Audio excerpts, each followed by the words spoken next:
어쨌든 1부는 여기에서 이제 마무리를 하고요. 이제 2부 아까 제가 처음에 말씀드렸던 부분 시작을 해보도록 하겠습니다. 화물업을 시작을 할 때 돈이 얼마나 들어갈까에 대한 내용입니다. 첫 번째, 저희가 마지막 영상이 22년도예요.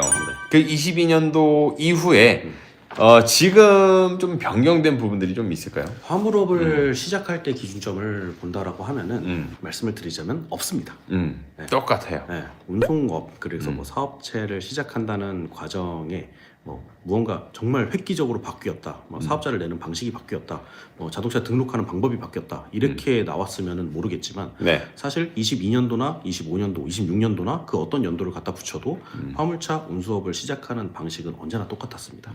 그리고 그게 앞으로도 지속이 될 거고 네. 뭐 물론 이제 나라에서 번호판을 공짜로 푼다거나 번호판 값이 이상하게 올라간다거나 차량 가격에 좀 문제가 생긴다거나 이런 경우에는 저희가 영상으로 또 말씀을 드리겠지만 여태까지 그런 경우는 단 한 번도 없었기 때문에 항상 이제 매해 시작할 때마다 개인 사업자를 운영하는 방식의 이 시스템은 바뀌지 네. 않고 그대로 갈 것이다 라고 말씀을 드릴 수가 있고 주 질문인 22년도에 바뀐 내용은 하나도 없다 이렇게 정리를 해드릴 수가 있겠습니다. 좋습니다. 그럼 이제 본격 업무를 이제 알아볼 때, 일자리 알아볼 때 준비해야 되는 것들과 소모되는 비용 혹은 뭐 기간, 요게 한 뭐 어떤 것들이 있을까요? 이거를 전반적으로 말씀드리기 전에 가장 중요한 거는 일자리를 확인하는 거예요. 일자리를 확인하는 방식인데 내가 몇 톤의 차를 할지 그리고 어떤 짐을 싣고 다닐지 수작업은 어떻게 들어가는지 상차는 어떤 방식으로 하는지 하차지에서 어떤 방식으로 짐을 하차를 하는지 이런 내용들을 전부 다 꿰고 난 상태에서 그리고 나서 이제 차량 선택이랑 이런 비용이나 기간 이런 것들이 들어가는데 이 비용이랑 기간 같은 경우에는 차를 또 어떻게 선택하는지에 따라 갖고 달라진다라고 보시면 될 것 같습니다. 그래서 신차를 선택하는 분들은 또 비용이 좀 초기 비용이 높게 들어갈 거고 기간이 좀 길어질 겁니다. 반대로 중고차를 구매하시는 분들 같은 경우에는 차가 있으니까 바로 구입할 수 있겠죠. 그리고 상대적으로 저렴하게 들어갈 수도 있고 투입 시간도 한 2주 내로 짧게 바라보시면 될 것 같아요. 다만 이제 중고차는 마음에 드는 중고차여야 하고 여기서 제가 이제 그 차에 대해서 좀 언급을 드리자면은 중고차를 뭐 구매를 하실 때 못해도 한 두세 군데에서는 비교를 해보시는 걸 권장을 드리고 있어요. 특히 이제 3.5톤 이하의 소형 모델 같은 경우에는 요즘에 이제 인터넷으로도 굉장히 쉽게 그 중고차의 가격을 접할 수 있고 대형차들도 뭐 5톤 이상, 25톤이라 하더라도 심심치 않게 이제 그 광고 내용이나 아니면은 그 화물차의 가격 이런 것들 인터넷으로 찾아볼 수가 있습니다. 비교하기가 귀찮다라고 하면은 인터넷으로 한 번이라도 검색을 해보시길 권장드리겠습니다. 그래서 그런 식으로 다 확인하고 나서 그 투입 기간하고 이런 것들 이따가 이제 그 과정에 대해서 한 번 더 상세하게 설명드릴 텐데 결론적으로는 신차는 조금 더 긴 기간, 높은 비용, 중고차는 짧은 기간, 좀 낮은 비용 이렇게 투입이 될 수 있다. 이렇게 말씀드릴 수가 있겠습니다. 맞습니다. 어쨌든 본격적으로 이제 그 업무를 시작하기 전에는 사실 뭐 들어가는 비용은 사실 없어요. 예. 뭐 내가 일자리를 좀 알아보러 다니면서 쓰는 뭐 기름값 그 정도 그리고 자격증을 준비하면서 소모되는 그 정도의 금액 제외하고는 어떻게 조금 더 이 그동안 영상에서 쭉 말씀드려왔던 거지만은 모든 것을 확인하기 전에는 소모되는 비용이 없어야 된다라고 보시는 게 맞죠. 자격증은 제가 말씀을 안 드렸는데 이 자격증에도 따는데 비용이 들어갑니다. 근데 그 비용은 5만 원 안쪽이기 때문에 사업 준비하는 사람 치고 5만 원을 아깝다라고 생각하시는 분들은 그냥 뭐 당연한 거니까 이거는. 예. 이거는 무조건 이제 그래서 저희가 이거를 필수 코스라고 넣지는 않았어요. 요거는 이제 기본 중에 기본이기 때문에 그리고 자격증이 뭐 따기 어려운 것도 아니고 뭐 접하기 어려운 것도 아니고 인터넷에 치면 바로 나오는 부분이기 때문에 이 부분은 제가 좀 생략을 했다는 점 양해 부탁드리겠습니다. 다만 이제 그런 경우 있죠. 왜 2종 보통인데 1종 대형을 따기 위해서 그렇게 들어가는 돈이야. 뭐 이제 개개인별로 좀 다른 거니까. 운전면허. 예. 운전면허 돈이 살짝 들어가잖아요. 이거 학원에서 따면은 얼마씩 하려나 요즘에? 근데 이게 지역별로 되게 달라. 이게 따게 하는 기간도 그렇고 금액도 조금씩 다른 부분이 있기 때문에 뭐 그렇습니다. 궁금하다. 예, 어쨌든 업무를 알아보기 전에 그 정도 돈이 들어간다. 기간도. 그래서 일자리 알아보는 거랑 이제 관련 자격증 준비하고 하는 데는 제 생각에는 대략 한 달 정도 바라보면 되지 않을까. 면허까지 다 포함해서 한 달 정도면 되겠다. 한 달. 뭐 어쨌든 예, 그래서 업무를 이제 시작하기 전에 일자리 뭐 알아보고 현장까지 알아보고 하게 되면 어쨌든 차량을 구비를 하게 되지 않습니까? 이 차량을 구비하게 되면서 소모되는 비용이나 뭐 시간이 한 어느 정도 들어갈까요? 자, 이제 뭐 차량을 준비할 때 비용 같은 경우에는 차마다 다르겠죠. 당연하죠. 1톤 차면은 뭐 신차 1톤 차면은 얼마, 그리고 3.5톤이면 얼마, 5톤 축차면 얼마, 18톤이면 얼마, 25톤이면 얼마. 요거는 제가 그 톤수에 맞게끔 설정을 해야 되기 때문에 확실하게 이만큼의 비용이 들어갑니다라고 말씀드릴 수는 없고, 일단 그 차, 우리가 차를 구매하잖아요. 그러면은 그 차에 비용이 들어갈 겁니다. 차에 비용이 들어가고, 이 차를 개조시키는데 또 들어가는 비용이 별도로 있어요. 보통 이걸 우리가 축과 특장 이렇게 이제 표현을 하는데, 축을 안 달 수도 있어요. 안 다는 모델들도 있고, 특장을 안 할 수도 있습니다. 네, 축만 달 수도 있고, 아니면 특장만 할 수도 있고, 축과 특장 둘 다 할 수도 있고. 25톤 완성차는 특장만 하는 거고, 나는 5톤 축차 같은 경우에는 축과 특장 둘 다 하는 거고, 3.5톤은 특장만 하는 겁니다. 그래서 이런 방식으로 이제 적용이 되는데, 여기서 만약에 신차로 결정하시는 분들 같은 경우에는 이제 그 신차에 또 축과 특장을 만드는 제작 기간이 들어갈 겁니다. 제작 기간 설명드리기 전에 차가 나오는 기간, 뭐 예를 들어 내가 오늘 차량을 주문을 했다, 1톤 차를 주문을 했는데 요게 한 3개월 뒤에 나온다라고 가정을 하면은, 그러면은 이제 그 3개월 이후로 밀리는 거겠죠. 그래서 차 나오는 시점, 그 차를 내가 계약한 시점이 아니라 차가 나오는 시점에서 축과 특장이 장착되는 데는 보통 한 달에서 한 달 반 정도, 뭐 짧으면 2주 안에 끝나는 경우도 있어요. 2주에서 한 달 반 정도 기간을 잡고 생각을 해주시면 좋겠다, 이렇게 보시면 될 것 같고, 여기에 이제 또 특수한 차량들이 있어요. 뭐 예를 들어 폐기물 운송을 한다든가, 아니면 물차를 운반을 한다든가, 유류차를 운반을 한다든가, 뭐 곡물차 이런 것들이 있는데, 이런 것들은 이제 추가적으로 인증을 받아야 되는 기간이 한 2주 정도 더 필요합니다. 그래서 최종적으로 신차를 만드는데 들어가는 비용은 각 차량이 뭐 금액이 일단 기본적으로 있을 거고, 여기서 이제 특장까지 그 금액을 더한 다음에 이 특장이 완성되는 기간은 2주에서 한 길게는 2달, 이렇게 이제 보시면 된다라고 설명을 드릴 수가 있을 것 같아요. 근데 요건 이제 신차의 경우고, 만약에 중고차로 하시면은 아까 말씀드렸던 대로 중고차 구매한 그 시점에서 영업용 번호판이 장착만 되면 되기 때문에, 영업용 번호판 장착하는 거 솔직히 하루 안에 가능합니다. 빨리 움직이면. 근데 보통 이제 하루보다는 그렇게 잘 안 되죠. 좀 이렇게 러프하게 시간을 잡죠. 러프하게 시간을 한 1주에서 2주 정도 잡고, 그렇게 이제 그 뒤에 일자리에 투입이 될 수 있다, 이렇게 설명을 드릴 수가 있겠습니다. 그럼 차량 구비하게 되면 뭐 세금적인 부분이나 뭐 기타 요소 다른 것들은 없습니까? 들어가야죠. 네. 그래서 이제 그것들을 좀 설명을 드리자면 순서에 맞게끔 설명을 드릴게요. 일단은 첫 번째로 준비하셔야 되는 게 차량이죠. 차량 구매 비용, 차량하고 추가하고 특장 들어갔을 겁니다. 그러면 두 번째로 들어가는 비용은 번호판 관련된 비용이에요. 예를 들어 번호판도 종류가 두 가지가 있죠. 개별 번호판을 하실 수가 있고, 임대 번호판을 하실 수가 있고, 개별 번호판 같은 경우에는 뭐 소형 같은 경우에는 한 3천만 원, 중형 같은 경우에는 2,800, 뭐 대형 같은 경우에는 또 한 3,400 정도, 이렇게 이제 보시면 될 것 같은데, 내가 개별 번호판을 선택하냐 혹은 이제 임대 번호판을 선택하냐에 따라서 거기에 들어가는 비용이 또 달라집니다. 근데 왜 번호판 비용을 먼저 써야 되느냐라고 이렇게 생각하시는 분들이 계실 수가 있는데, 번호판을 먼저 구해놔야 그 번호판을 기반으로 취등록세와 보험료를 납부를 할 수가 있어요. 그러면은 이 번호판을 내가 개별이든 임대든 구해놓고, 여기서 이제 취등록세와 그 다음에 이제 그 보험료가 들어갈 건데, 취등록세는 해당하는 차량 금액의 4% 기준이라고 보시면 될 것 같아요. 부가세를 제외한 금액이 4% 정도를 넣고, 그 다음에 이제 보험료를 납부를 할 건데, 보험료는 차량 톤수마다 조금씩 다릅니다. 그래서 1톤 같은 경우에는 뭐 한 100만 원, 120만 원 이렇게 나올 거고, 뭐 저기 25톤으로 가게 되면 뭐 한 450까지도 올라가는 경우가 있습니다.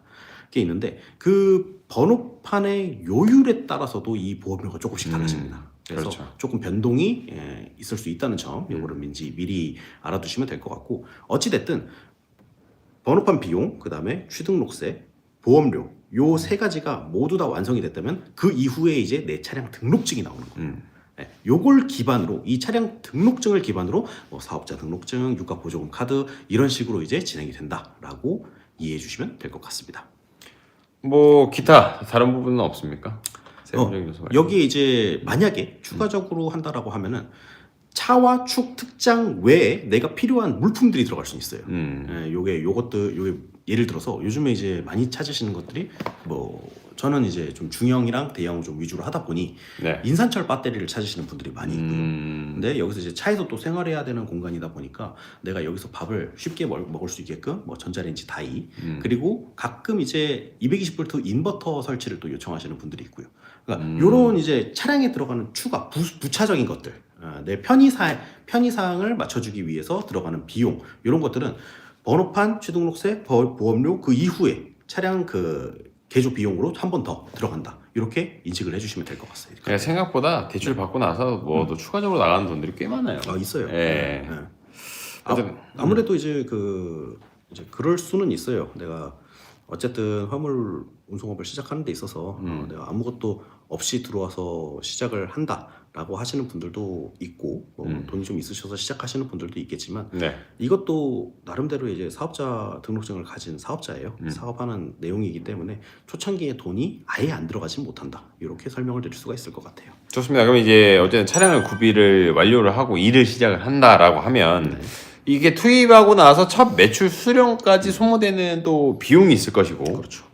기간이 어느 정도가 또 되는지에 대해서 말씀을 좀 해주십시오. 예를 들어 1월 달에 일을 했다라고 한번 가정을 해볼게요. 그러면은 우리가 보통 월급을 받는 월급쟁이라고 가정을 하면 1월 안에 그 월급이 수령이 돼야 됩니다. 그렇죠. 네, 근데 지금 사장님들께서 운행하시다가 내가 뭐 어디에 소속되어 있는 게 아니라 이거는 말 그대로 법인 사업자랑 그다음에 이제 개인 사업자 간의 거래이기 때문에 이 사업자 간의 거래는 통상적으로 일을 모두 마감하고 그다음에 서로 이제 세금 계산서를 먼저 끊어주고 그리고 나서 이제 그 대금이 지급이 되기 때문에 보통 1월 달을 마무리한다라고 하면은 1월 마무리 후에 한 짧게는 15일, 길게는 한 60일 사이에 이제 대금이 정산이 된다. 이렇게 보시면 될 것 같고 이제 그 처음 시작한다라고 가정을 하면은 당연히 이제 1월 달에는 들어오는 금액이 없겠죠.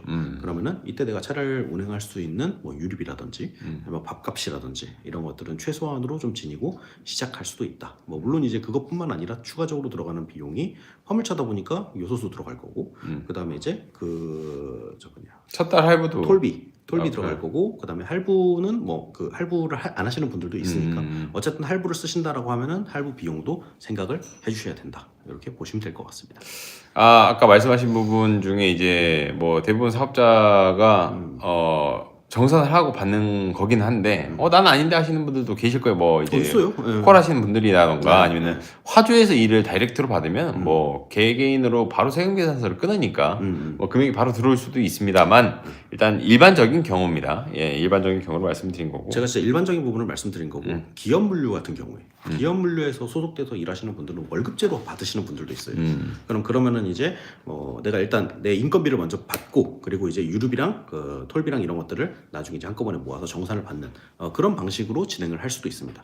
근데 그런 경우에는 이제 액수가 그렇게 크지 않기 때문에 좀 금방 이렇게 대금이 집행이 되지 않나 이렇게 보시면 될 것 같아요. 그리고 이제 아무래도 난 처음 매출 수령이 더 오래 걸렸는데 뭐 나는 금방 받았는데 이게 격차가 있을 수는 있는데 이게 아무래도 화주랑 그 내 운송사의 차이가 있을 수도 있고요. 그리고 짐에 따라서 또 다를 수도 있습니다. 그렇죠. 예, 그러니까는 흔히 말하는 이제 건설업 쪽 관련해서는 조금 시간이 좀 더 걸리죠. 그렇죠. 예, 뭐 택배나 이런 경우에 좀 더 빠를 것이고 그렇게 보시면 됩니다. 그래서 예전에 왜 덤프 같은 경우에는 막 90일까지 밀린 적도 있잖아요. 맞아요. 근데 아무리 밀려봐야 지금 같은 경우에는 한 2달, 예, 그 정도다라고 보시면 될 것 같습니다. 무조건 60일 이내는 이제 지급을 해야 하는 업체들이 태반입니다. 예.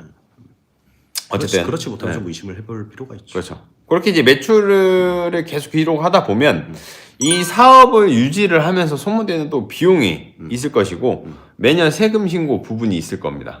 예, 거기에 대해서는 또 세금 신고를 질문 주신 거는 또 처음인 것 같아요. 제가 또 영상을 또 혼자서 만든 적이 있었죠. 예, 그래서- 종합소득세 관련해서.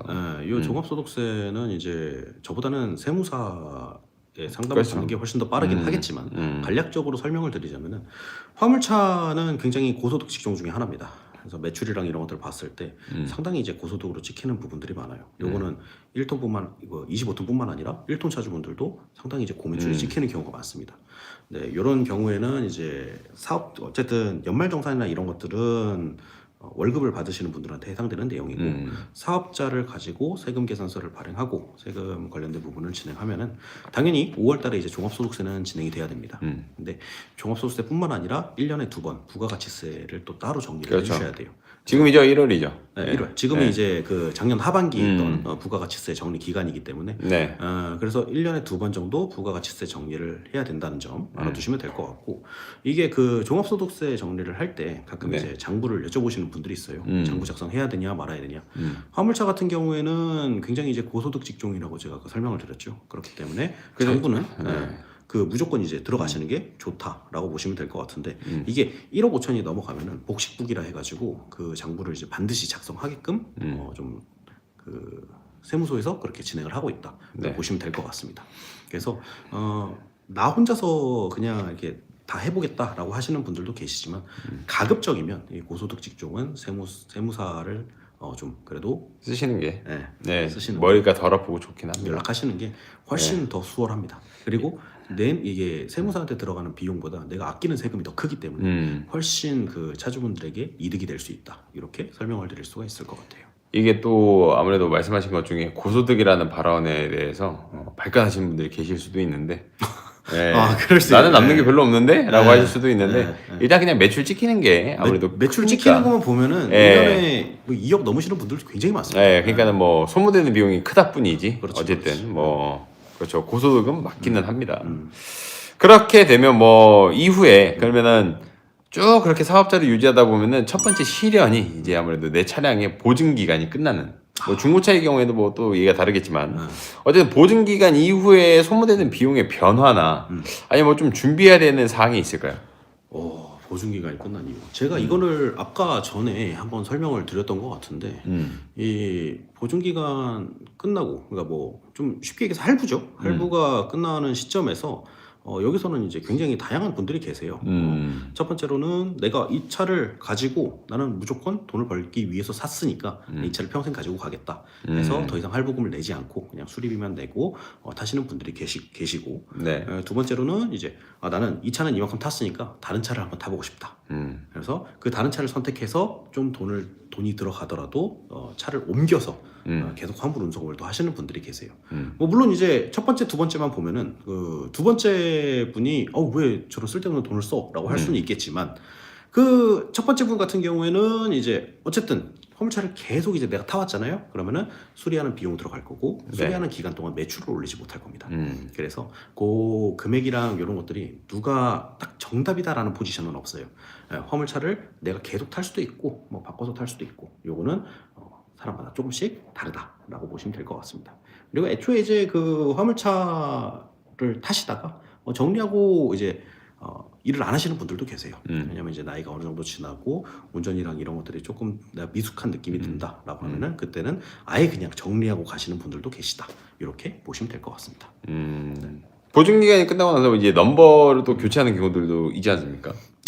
그렇죠. 뭐 번호판을 교체할 때 보통 이제 이거는 보증 기간이라기보다는 그 시기쯤 그 내용이 있는데 임대 번호판을 쓰다가 개별 번호판으로 가시는 분들이 계시고 뭐 그다음에 이제 개별 번호판은 이제 쭉 가는 거니까. 근데 또 임대 번호판 가끔 지입사가 우리 계약이 만료됐다라고 하는 경우가 있어요. 근데 초창기 때 돈을 내고 들어갔는데 그렇죠. 만료됐다라고 얘기하면 안 되죠. 이건 도의적으로. 네. 그런 분들이 간혹가다 연락이 오세요. 지입사에서 내가 분명히 돈을 내고 번호판을 임대를 달았는데 왜 이 사람이 나한테 번호판을 떼라고 하는 것이냐.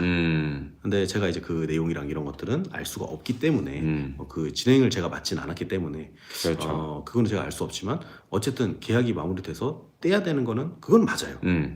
그건 맞지만 이제 보통은 암묵적으로 그 이제 1년 그 연장 계약, 자동 연장 이런 식으로 이제 계약이 계속 진행되는 곳을 저는 이제 소개를 시켜드리고 있죠. 네. 근데 또 이제 반대로 보도 그런 경우도 있잖아요. 요율을 너무 올리시는 분들도 있고. 요율? 그러니까 이제 사고를 좀 많이 내신다거나. 그런 것도 있죠. 그러니까 지입사가 나쁘게 보이는 경우가 있고 또 차주가 나빠 보이는 경우도 있지 않습니까? 사고 보통 이제 번호판을 달았을 때 임대 번호판은 퍼센테이지로 많이 따집니다. 그래서 100%가 이제 그 원래 보험료다라고 가정을 하면은 만약에 사고가 한 건, 두 건, 뭐 세 건 좀 많이 쌓였다라고 하면은 번호판 요율이 뭐 한 270%, 300% 맞아요. 이렇게 올라가는 경우가 있어요. 그러면은 저한테 이제 전화가 와서 내가 이 보험료 그러니까 나갈 때 번호판을 떼고 나간다라고 하면은 그 보험료 300%를 원래 100%로 낮추기 위해 들어가는 비용이 있습니다. 맞습니다. 이거를 내가 내야 되냐라고 여쭤보시는 분들이 있는데 굉장히 화가 나겠죠 보통. 근데 그건 그건 그냥 내야지. 네, 그거는 내셔야 되고 어쨌든 이제 번호판 뗄 때 정산하는 내용이기 때문에 근데 그게 싫으면은 그냥 내가 그 번호판 달고 계속 일을 하면 돼요. 보험료 좀 많이 내고. 근데 보험료가 300%라는 것은 어마어마하죠. 이게 100만 원짜리가 300만 원짜리가 된다는 거거든요. 그렇죠. 그래서 그만큼의 이제 보험료가 좀 그러면 이제 그 마지막, 아까 말씀하신 부분 중에 하나인데, 그 할부 혹은 이제 뭐 보증기간 끝나고 나서 이제 갈리잖아요. 네. 이제 그때 새로운 차량을 또 준비하시는 분들이 어. 있을 수 있잖아요. 국산 타다가 외제 한번 타보고 싶다. 네네네. 혹은 외제가 너무 사치다. 네. 국산으로 갈란다. 이런 분도 계시고. 요때 이제 첫 구매 때와 좀 달라지는 점이 있는가, 혹은 뭐 미리 준비하면 좋은 사항이 있는가. 요게 마지막입니다. 굉장히 이제 좀 고난도의 질문이었어요. 고난도인가요?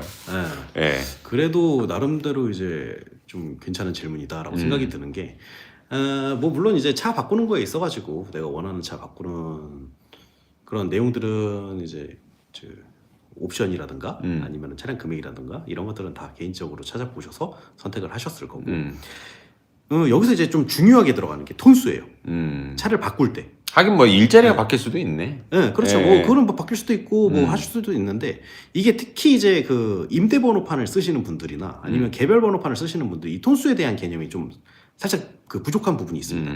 예를 들어 가지고 개별 번호판 같은 경우에는 지금 세 단계로 나눠져 있거든요. 일단은 소형 번호판, 뭐 1.5톤까지 할 수 있는 소형 번호판, 그다음에 1.5에서 16톤까지 할 수 있는 중형, 16톤 이상으로 할 수 있는 대형인데, 요 톤수 내에서는 어떻게 바꿔도 상관이 없습니다. 8.5에서 10.5로 가도 되고 10.5에서 뭐 한 15톤으로 가도 되고 16톤 가도 되고 상관이 없는데, 다만 요 번호판을 가지고 대형으로 넘어갈 수는 없어요. 반대로 소형으로 넘어갈 수도 없고. 그래서 그때는 이제 중형 번호판을 정리를 하고 새로운 번호판을 다시 구해야 된다. 이런 상황이 처해질 수 있다는 거. 그래서 내가 이제 나는 5톤 축차를 타고 있으니까, 한 12톤짜리 차를 타고 있으니까 이 다음 차는 25톤으로 가봐야지. 하지만 나 개별 번호판이니까 이걸 그대로 들고 가도 되겠지라고 하면은 그게 안 되는 경우가 있습니다. 그래서 중형 번호판하고 대형 번호판의 가격이 달라요. 그래서 이런 부분들을 주의하셔야 되고, 여기에 추가적으로 임대 번호판을 쓰시는 분들 같은 경우에는 나는 회사랑 얘기해서 그 이제 번호판 그냥 이거 계속 쓰기로 했다라고 하시는 분들 계세요. 근데 이 번호판을 새로 장착을 할 때는 기존의 톤수에서 1.5배 이상 올라가지를 못합니다. 예를 들어서 10톤짜리에 부착되어 있던 번호판이 있다. 그러면은 15톤 상한선이 15톤까지예요. 근데 내가 만약에 18톤짜리의 차를 사왔다. 그러면은 부착이 안 되는 거죠. 그 상황에서 차를 구하시는 걸 권장드리고 있어요. 아니면은 아예 번호판을 싹 다 바꾸셔야 돼요. 그래서 특히 이제 그런 경우가 또 있죠. 1톤에서 개인 번호판을 가지고 계신 분들. 1톤에서 나는 이제 이거 하다가 큰 차 가고 싶어요. 그래서 한 5톤 축차나 뭐 한 원쓰리 25톤 이렇게 가고 싶습니다. 그러면 그 번호판을 쓸 수가 없어요. 그래서 다른 번호판을 구해서 그 차량에 장착을 해야 된다는 점, 요거를 항상 유의하셔서 진행하시면 되겠습니다. 그것 빼고는 나머지는 뭐 차량 옵션이나 가격이 전부기 때문에 요거는 이제 뭐 딜러분들 만나서 얘기하셔도 되고, 아니면 뭐 저랑 얘기하셔도 되고, 다른 분들이랑 얘기하셔도 되고, 편한 대로 진행을 하시면 되겠습니다. 근데 뭐 이제 처음 시작부터 이 추후에 뭐 차량 이제 교체 시까지 쭉 한번 봤는데, 사실 뭐 얼마입니다, 얼마가 나올 겁니다 이렇게 말씀드리는 건 아니고, 왜냐면 이제 경우의 수가 워낙에 다양하니까 그렇죠. 대략적으로 이제 틀을 잡아드렸다라고 보시면 됩니다. 그래서 26년을 기준으로 해서 화물업을 시작해서 어쨌든 유지하는 과정까지 대략적으로 이제 훑어드린 거고요. 이거는 아마 나중에 또 한 번 더 할 수 있겠지만 아마 큰 틀은 또 바뀌지는 않을 거예요. 크게 바뀌지는 않겠지만, 이걸 좀 더 체계적으로 정리해서 한 번에 볼 수 있는 방법을 제가 한번 고민을 해보겠습니다. 좋습니다. 네, 그런 거는 뭐 이제 저희 블로그나 홈페이지나 이런 데 올려드리면 좋겠네요. 그러니까요. 어쨌든 영상은 또 2부는 이렇게 마무리를 하고요. 1부부터 시작해서